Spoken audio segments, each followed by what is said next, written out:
हाँ तो बच्चों देखिए, आज हम पढ़ेंगे सदिशों का गुणनफल। ठीक है, सदिशों का गुणनफल। सदिशों का गुणनफल दो प्रकार से होता है। एक होता है अदिश गुणनफल और एक होता है सदिश गुणनफल। ठीक है, एक होता है अदिश गुणनफल और एक सदिश गुणनफल।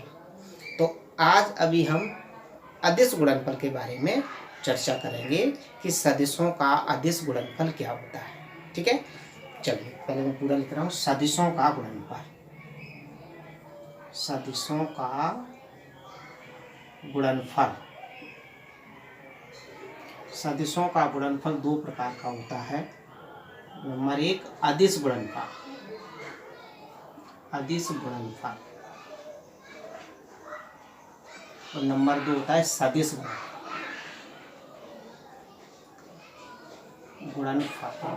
ठीक है, इसको हिंदी में बोलते हैं स्केलर, स्केलर प्रोडक्ट, PROD, और दूसरा नाम है इसका डॉट प्रोडक्ट, डॉट प्रोडक्ट। ठीक है, इसको बोलते हैं क्रॉस प्रोडक्ट, क्रॉस प्रोडक्ट, और इसका दूसरा नाम भी है वेक्टर प्रोडक्ट।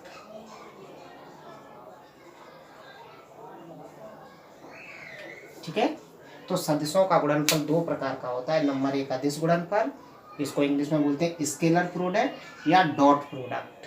ओके, और डॉट प्रोडक्ट या स्केलर प्रोडक्ट को इससे प्रदर्शित करते हैं। ठीक है, दूसरा होता है सदिश गुणनफल, जिसको बोलते हैं क्रॉस प्रोडक्ट या वेक्टर प्रोडक्ट। इसको हम इस चिन्ह से प्रदर्शित करें। ठीक है, तो पहले हम अदिश गुणनफल पर चर्चा करें। ठीक है, सदिश गुणनफल के लिए मैं अगला वीडियो बनाऊंगा। ओके, चलिए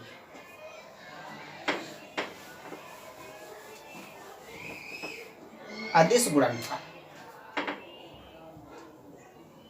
अदिश गुणनफल। तो अदिश गुणनफल क्या होता है? दो सदिशों का अदिश गुणनफल, अदिश गुणनफल हमेशा अदिश राशि होता है, अदिश राशि होता है, जिसका परिमाण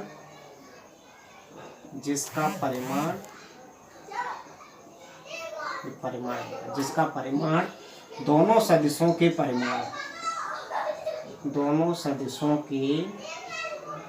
परिमाणों तथा उनके बीच के कोण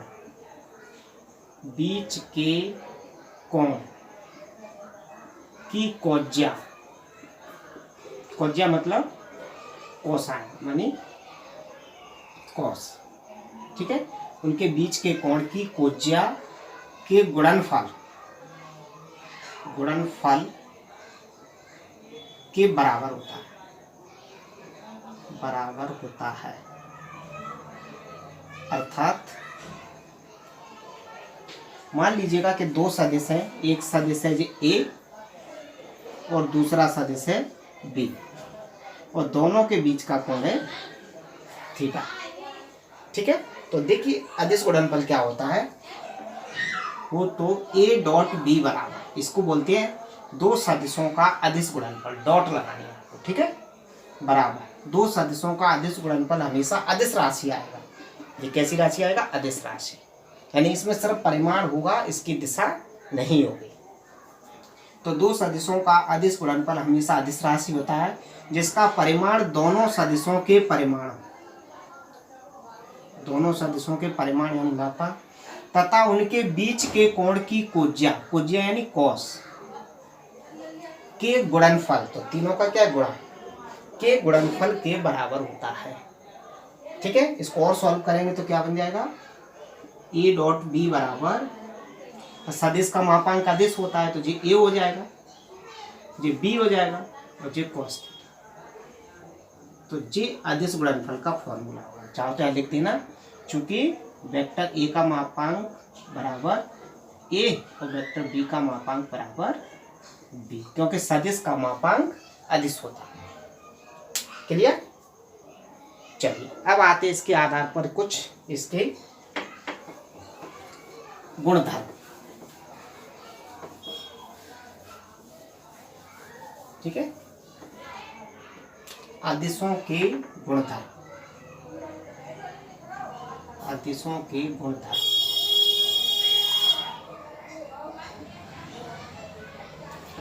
जी मान लीजिए आप जानते हैं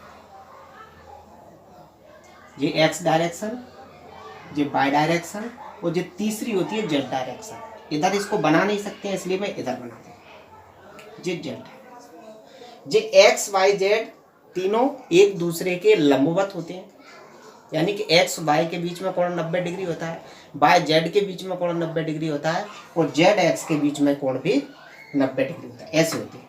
ठीक है, तो एक्स वाई जेड क्या होते हैं? परस्पर लंबवत होते हैं। एक्स दिशा में एकांक सदिश होता है, उसको हम लिखते हैं आई कैप। वाई दिशा में होता है उसको जे कैप, और जेड दिशा में होता है उसको के कैप। जब आई जे और सॉरी एक्स वाई जेड लंबवत होते हैं तो आई जे और के भी एक दूसरे के लंबवत होंगे, यानी इनके बीच का कोण भी 90 डिग्री होगा। क्लियर? चलिए अब देखिए, आप जानते हैं कि एकांक सदिश जिनके ऊपर कैप लगा होता है वो एकांक सदिश होता है, और एकांक सदिश का परिमाण 1 होता है, यानी इसका मापांक निकालेंगे तो कितना आएगा? 1। ठीक है, ऐसे जे का निकालेंगे उसका भी 1 आएगा, तो इसका मापांक भी कितना आएगा? 1, और इसका मापांक भी 1 आ जाएगा। तो मैंने इकट्ठा लिख दिया। ठीक है, एकांक सदिश का परिमाण 1 होता है। कोई दिक्कत इसमें? चलो अब देखिए हम कुछ फॉर्मूले बनेंगे। ए डॉट बी का फॉर्मूला था, उसी फॉर्मूले के आधार पर देखिए ये क्या फॉर्मूला था, अभी हमने लिखा था ए डॉट बी बराबर जो आया था वेक्टर ए का मापांक वेक्टर बी का मापांक कॉस और दोनों के बीच का कोण थीटा। मैं डर गया यार, दोनों के बीच का कोण थीटा। ठीक है, ए डॉट बी का फॉर्मूला होता है ए का मापांक बी का मापांक कॉस दोनों के बीच का कोण। क्लियर? अब इसको हम इसके लिए अप्लाई करेंगे। तो देखिए जैसे हम निकालें आई डॉट आई, तो ए की जगह भी क्या है? आई, और बी की जगह भी क्या है? आई। इसी फॉर्मूले से इसको खोलेंगे तो क्या हो जाएगा? ए का मापांक यानी आई का मापांक, बी का मापांक यानी फिर आई का मापांक, कॉस दोनों के बीच का कोण। देखिए पहला आई इधर कार्य कर रहा होगा, दूसरा आई भी इधर ही कार्य करेगा, तो दोनों कैसे हो गए? समांतर हो गए, और दो समांतर रेखाओं के बीच का कोण होता है 0 डिग्री। ठीक है, तो इनके बीच का कोण कितना हो जाएगा? 0। क्लियर? इसको और सॉल्व करेंगे तो जो आ जाएगा आई डॉट आई बराबर एकांक सदिश का मापांक कितना आता है? 1 आता है, तो इसका मान कितना हो जाएगा? 1 इंटू इसका मान भी 1 और cos 0 का मान भी 1। ठीक है, आप जानते हैं चूंकि cos 0 बराबर 1 होता है। आई का मापांक कितना होगा? ये जे का सॉरी इस आई का मापांक भी 1 और cos 0 की वैल्यू, तीनों का आपस में गुणा करेंगे तो क्या आ जाएगा? आई डॉट आई बराबर 1। तो आई का आई से प्रोडक्ट करेंगे तो कितना आएगा? 1 आएगा। इसी प्रकार जे का जे से करें, इसी प्रकार जे का जे से करेंगे तो जे डॉट जे बराबर इसका भी 1 ही आएगा, क्योंकि वही फॉर्मूला लगा देंगे ए डॉट बी का। ठीक है, तो क्या आ जाएगा? देखिए फिर से वही बन जाएगा, जे का मापांक फिर जे का मापांक कॉस, और दोनों के बीच का कोण कितना आएगा? 0, क्योंकि पहला जे भी इधर कार्य करेगा और दूसरा जे भी इधर ही कार्य करेगा, तो फिर दो समांतर रेखा है और उसके बीच का कोण कितना हो जाएगा? 0।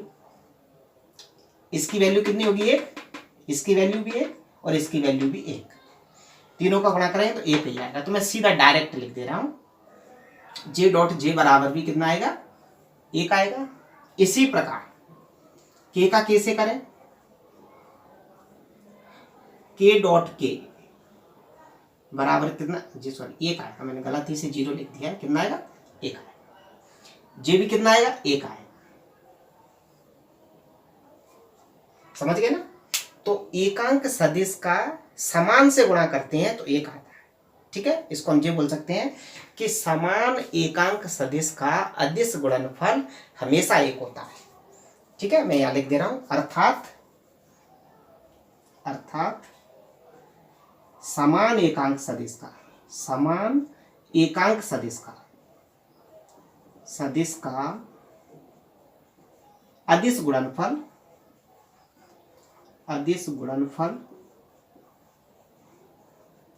सदैव एक होता है,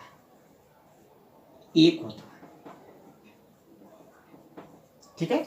समान एकांक सदिश का अदिश गुणनफल सदैव एक होता है, यानी आई का आई से डॉट प्रोडक्ट किया तो एक आया, जे का जे से किया तो वो भी एक आया, और के का के से किया वो भी एक आया।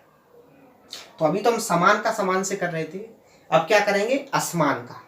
आई का जे से करेंगे, जे का के से करेंगे, और के का आई से करेंगे।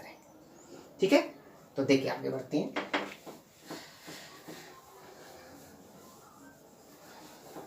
अब आई डॉट जे निकालना है, उसी फॉर्मूले से, ए डॉट बी का फॉर्मूला जो मैंने अभी साफ कर दिया। तो ए की जगह क्या हो गया आई, और जे की जगह बी, तो क्या हो जाएगा, देखिए ए का मापांक, बी का मापांक, कॉस, दोनों के बीच का कोण। देखिए आई इधर कार्य करेगा और जे इधर कार्य करेगा, दोनों के बीच का कोण कितना हो जाएगा, 90 डिग्री। तो क्या हो जाएगा जी, कॉस 90। समझ गए ना, आई इधर कार्य करेगा, जे इधर कार्य करेगा। ठीक है, आई और जे का कार्य। तो देखिए इसका मान कितना आएगा, 1, इसका मान भी 1, जे लिखे मैंने, और cos 90 की वैल्यू होती है 0। आप जानते हैं cos 90 का मान कितना होता है, 0, और 0 का इसमें गुणा करेंगे तो कितना बन जाएगा, पूरा 0। तो आई डॉट जे बराबर कितना आ जाएगा, 0 आ जाएगा। ठीक है, ये 0 किसके कारण हुआ था, cos 90 के कारण। तो जिनके बीच में 90 डिग्री का कोण बन जाएगा उसका मान 0 हो जाएगा। ठीक है, चलिए इसी प्रकार अब क्या करें, इसी प्रकार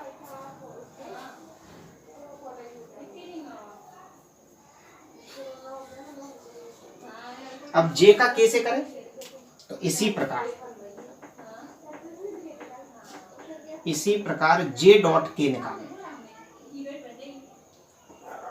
ठीक है, आई का जे से किया, अब जे का के से करेंगे, तो देखिए जे और के बीच में भी कोण 90 डिग्री बनेगा, क्योंकि जे इधर है और के इधर है, तो दोनों के बीच का कोण कितना बनेगा, 90 डिग्री। तो फिर cos 90 आएगा, तो फिर मान कितना हो जाएगा, 0, और 0 होने से फिर से 0 आएगा। तो जे और के का डॉट प्रोडक्ट कितना आएगा, 0। इसी प्रकार अब के का आई से करें, के डॉट आई, तो जे भी वही ए डॉट बी का मान, ए डॉट बी का फॉर्मूला। अब देखिए के डॉट आई, तो के इधर होगा और आई इधर है, तो जे भी दोनों के बीच का कोण 90 डिग्री बनेगा, तो फिर cos 90 आएगा, फिर से मान 0 हो जाएगा, तो जे भी क्या हो जाएगा, 0। ठीक है, कोई दिक्कत है इसमें। तो इसका मतलब ये हुआ कि जिन जिन एकांक सदिशों के बीच में कोण 90 डिग्री बनता है उनका डॉट प्रोडक्ट 0 आता है। ठीक है, क्योंकि आई और जे के बीच में कोण कितना बना था, 90 डिग्री, इसलिए उसका डॉट प्रोडक्ट 0 आया। जे और के बीच का कोण भी कितना था, 90 डिग्री, इसलिए उनका डॉट प्रोडक्ट 0 आया था। और के और आई के बीच का कोण भी कितना था, 90 डिग्री, इसलिए उनका डॉट प्रोडक्ट 0 आया था। ठीक है, तो 90 डिग्री का कोण जिन जिन के बीच में बनता है वे लंबवत माने जाते हैं। ठीक है, यदि कोई दो चीजों के बीच का कोण 90 हो जाए तो इसका मतलब वे लंबवत है। ठीक है, जैसे दो भुजाओं के बीच का कोण 90 डिग्री हो जाए तो वे दोनों भुजा परस्पर लंबवत मानी जाती है। तो इसका मतलब ये हुआ कि आई और जे एक दूसरे के लंबवत है, इसलिए 0 आया। जे और के एक दूसरे के लंबवत है, इसलिए 0 आया। के और आई एक दूसरे के लंबवत है, इसलिए 0 आया। तो इसका मतलब सीधा ये हो गया कि दो लंबवत सदिशों के बीच का, दो लंबवत सदिश का डॉट प्रोडक्ट 0 होता है। ठीक है, अर्थात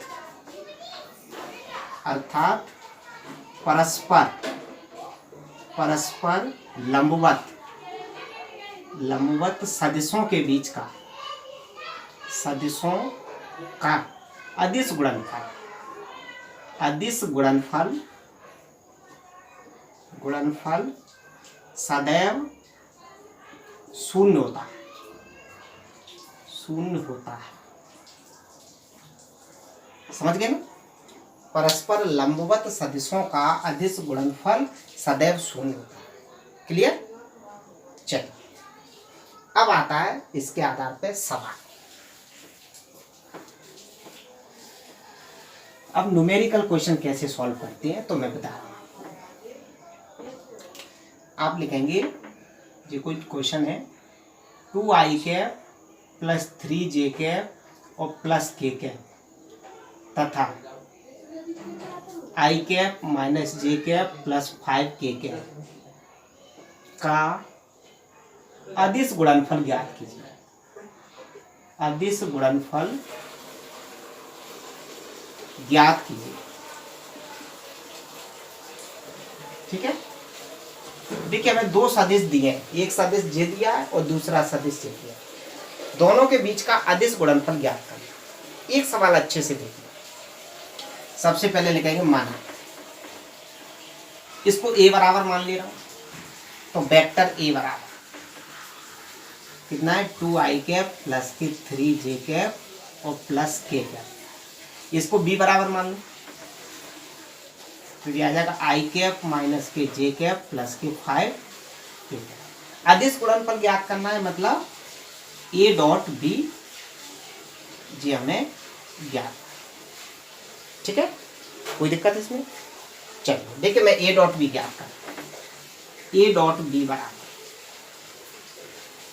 पहले a का मान रख दो 2i cap plus 3j cap और प्लस k कैप डॉट, अब b का मान रख दो i कैप माइनस के j कैप प्लस के 5k।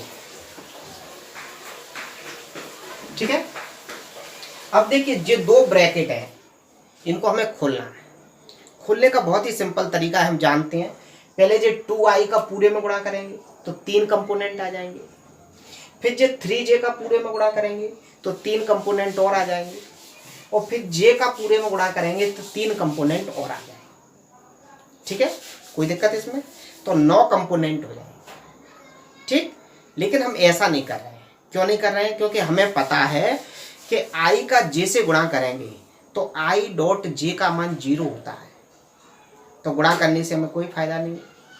तो हम यहाँ पर क्या करेंगे, सिर्फ i का i से गुणा करेंगे, j का j से गुणा करेंगे और k का k से गुणा करेंगे। समझ गए ना? क्योंकि देखिए यदि मैं ऐसा करूँ, पहले 2i का i से करेंगे, ठीक है, फिर जैसे 2i का मैं j से कर दूं तो क्या हो जाएगा i डॉट j, और i डॉट j का मान कितना होता है 0। फिर मैं i का इस k में करूंगा तो i डॉट k इसका मान भी 0 आएगा। ठीक है? तो सिर्फ हम क्या करेंगे, समान का समान से करेंगे, क्योंकि दूसरे का करने से हमें कोई फायदा नहीं है, सिर्फ हमारा सवाल बढ़ेगा, बाद में आंसर होता नहीं आएगा। तो देखिए सिर्फ i का i से करना है आपको, j का j से और k का k से। तो i का i से करेंगे तो इधर i का गुणांक 2 और इधर i का गुणांक 1, तो जो हो जाएगा 2 और i डॉट i। अब j का j से करेंगे तो इधर j का गुणांक 3 और इधर -1, तो क्या हो जाएगा माइनस के 3 j डॉट j। अब k का k से करेंगे तो इधर k का गुणांक 1 और इधर 5, तो 1 का 5 से करेंगे तो 5 और k डॉट k। बस i का i में करो, j का j में करो, k का k। अब देखिए i डॉट i का मान कितना होता है 1, हम पहले निकाल चुके हैं समान का।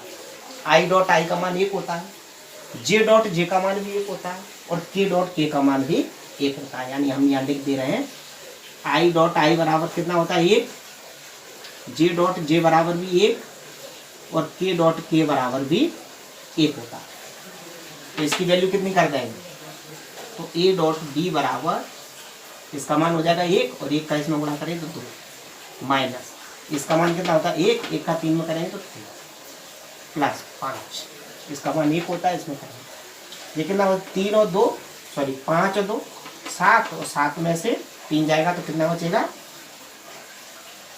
a डॉट b बराबर 4, तो ये आंसर आ जाएगा। और हमने लिखवाया भी था कि दो सदिशों का अदिश गुणनफल हमेशा कैसी राशि होती है? अदिश राशि।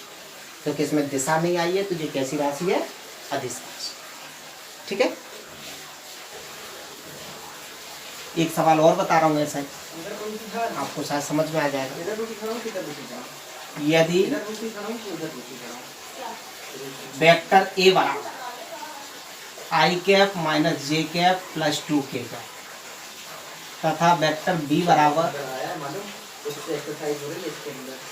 आई कैप प्लस 2 जे कैप माइनस के 3 के कैप हो तो ए डॉट बी का मान ज्ञात कीजिए। ज्ञात कीजिए। ठीक है, तो हमें ए और बी दिए पहले से, तो सबसे पहले लिखेंगे दिया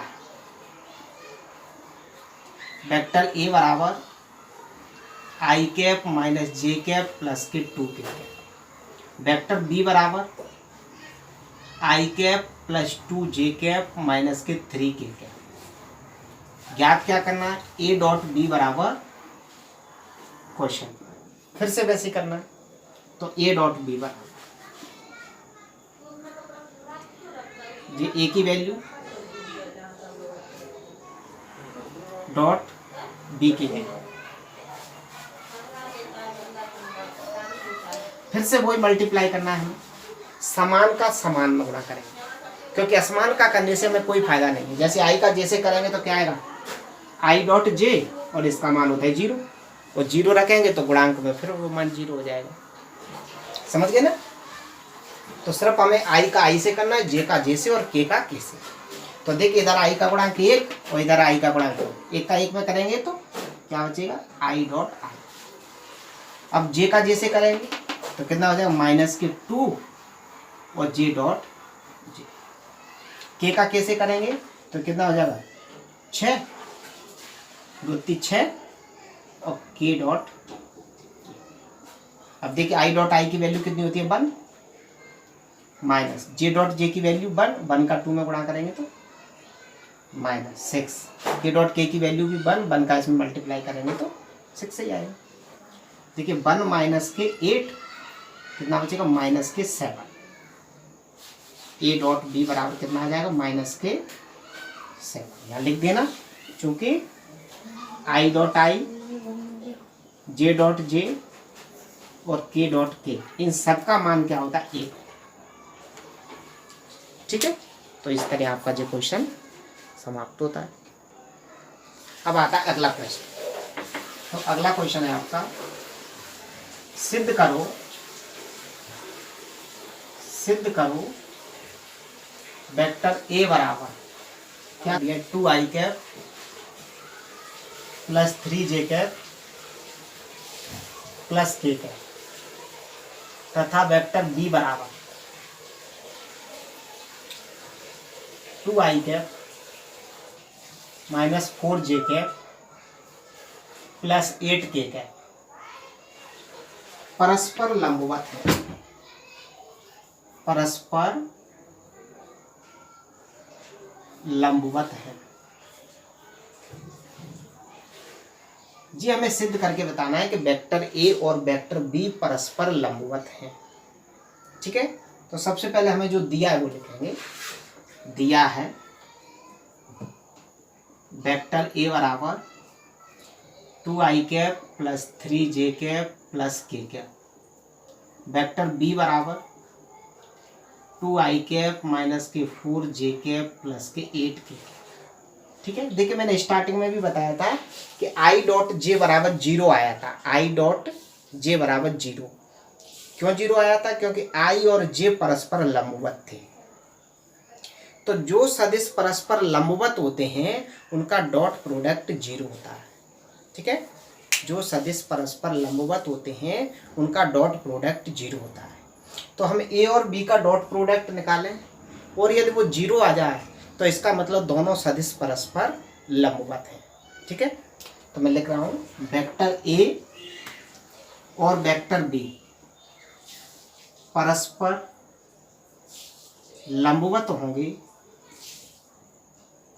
होंगे यदि ए डॉट बी बराबर 0, यानी ए डॉट बी का मान यदि 0 आ जाए तो इसका मतलब ये लंबवत है। तो हम ए डॉट बी का मान निकाल के देखें, और यदि वो 0 आ जाए तो इसका मतलब वो परस्पर लंबवत है। ठीक है, तब ए डॉट बी बराबर ए का मान रखूँ 2i cap plus 3j cap और plus k cap dot b का मान 2i cap minus 4j cap plus के 8k कैप। ठीक है, ए डॉट बी बराबर गुणा करेंगे वैसे आई का आई से, जे का जे से और के का के से। तो इधर आई का गुणा कितना है 2, इधर आई का गुणा 2 का 2 से करेंगे तो 4 आई डॉट आई। ठीक है, अब जे का जे से, इधर जे का गुणांक 3, इधर जे का गुणांक -4, तो जे कितना हो जाएगा -12 जे डॉट जे प्लस इधर के का गुणांक 1, इधर के का गुणांक 8 1 8 के डॉट। समझ गए ना। अब देखिए आई डॉट आई का मान 1, जे डॉट जे का मान भी 1 और के डॉट के का मान भी 1। तो क्या आ जाएगा ए डॉट बी बराबर जो हो जाए 4 -12 और प्लस के 8। इधर कर रहा हूं ए डॉट बी बराबर देखिए 4 और 8 कितना हुआ 12 और जे माइनस के 12 जैसे का जैसे, जी क्या हो जाए कैंसिल हो जाएगा। तो ए डॉट बी बराबर कितना आ गया 0। इसका मतलब अर्थात वेक्टर ए और वेक्टर बी परस्पर लंबवत होंगे। ऐसे लिख देंगे कि लंबवत का साइन होता है। तो यदि दो सदिशों का डॉट प्रोडक्ट 0 आ जाए तो इसका मतलब वे सदिश परस्पर लंबवत है। ठीक है, तो जो क्वेश्चन हमारा यहाँ पर समाप्त होता है, आप समझ गए होंगे। अब आता है अगला प्रश्न। यदि वेक्टर ए बराबर 2i cap plus 2j cap plus p k cap, यहाँ पर जो k का गुणांक है वो p दिया है।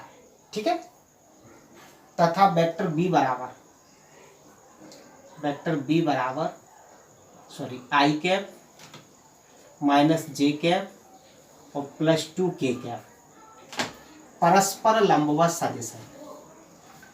परस्पर लंबवत सदिश है।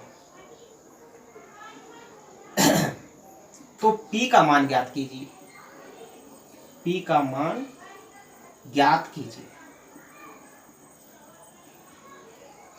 ठीक है, देखिए a और b दो सदिश दिए और उसने जो बता दिया है कि a और b दोनों लंबवत हैं, अर्थात दोनों के बीच का कोण कितना है 90 डिग्री है। यदि वे लंबवत हैं तो p का मान ज्ञात कीजिए। ठीक है, भाषा समझ गए आप प्रश्न की। चलिए सबसे पहले लिखेंगे दिया है वेक्टर ए बराबर कितना दिया है 2i cap plus 2j cap और प्लस p के कैप। वेक्टर बी बराबर i cap minus j cap और प्लस के 2k ऐसा दिया है। ये भी बोल दिया कि ये दोनों लंबवत हैं, सिद्ध नहीं करना है, इसमें बोला है। तो हम लिखेंगे वेक्टर ए और वेक्टर बी परस्पर लंबवत हैं, तब क्या हो जाएगा ए डॉट बी बराबर 0। जी उसने दिया है लंबवत है, इसका मतलब ए डॉट बी का मान क्या है 0 है। तो p का मान ज्ञात कीजिए। ठीक है, तो अब यहाँ पर हम ए डॉट बी का मान रखें और जो पूरा लेके चलना पड़ेगा हमें, क्योंकि p का मान ज्ञात करना है। तो देखिए ए का मान रख दिया मैं 2i cap 2j cap plus p के डॉट b का मान रख रहा हूँ i cap minus j cap plus के 2k कैप और बराबर 0। फिर से वही करेंगे, i का i में गुणा, j का j में गुणा और k का k में गुणा। तो देखिए मैं इसको साफ कर देगा। i का गुणांक 2, इधर i का गुणांक 1, तो कितना आ जाएगा 2 और i डॉट। अब j का j में करेंगे तो इधर j का गुणांक 2, इधर -1, तो -2 j डॉट j। अब k का k में करेंगे तो इधर k का गुणांक 2, इधर k का गुणांक p, तो क्या हो जाएगा 2p और k डॉट k बराबर 0। i डॉट i का मान कितना होता है 1, तो कितना बचेगा 2 माइनस 2 और प्लस k बराबर 0। ठीक है, ये कैंसिल हो जाएगा, तो क्या बचेगा 2p बराबर 0, यानी p बराबर 0। समझ गए ना? कोई दिक्कत इसमें, कहीं कोई गलती तो नहीं की है? चल ठीक है, आगे बढ़े। तो पूछा गया कि इस चैनल को लाइक शेयर सब्सक्राइब करें। कूपर हॉस्पिटल की मॉर्चरी में शेष भाग अगले वीडियो में देखें।